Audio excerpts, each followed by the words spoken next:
ஜெயம் என்பதற்கான கிரேக்க வார்த்தை என்னவென்றால் நிகாவ் என்ற ஒரு வார்த்தை. வெளிப்படுத்தின விசேஷத்தில் 22 அதிகாரங்களிலும் 17 தடவை இந்த நிகாவ் என்ற வார்த்தை திரும்ப திரும்ப வருகிறதாக நாம் பார்க்கின்றோம். இந்த ஜெயம் என்ற வார்த்தை ஆங்கில வேதாகமத்தில் 4 வெவ்வேறு விதமான வார்த்தைகளில் அங்கே பயன்படுத்தப்பட்டு இடம்பெற்றுள்ளது.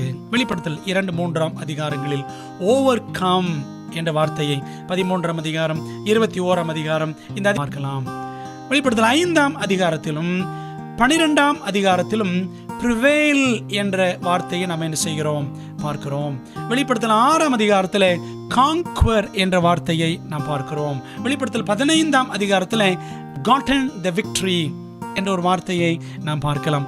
இன்னும் சற்று ஆழமாக சொல்ல போனால் வெளியாகமத்தின் 11,952 வார்த்தைகளில் பாருங்க, ஓவர் கம் என்ற வார்த்தை 11 தடவை. இந்த வசனங்கள் எல்லாம் நீங்க பார்க்குறீங்க. ஓவர் கேம் ஜெயித்தார்கள் என்ற வார்த்தை 2 தடவை. prevailed என்ற வார்த்தை 1 தடவை.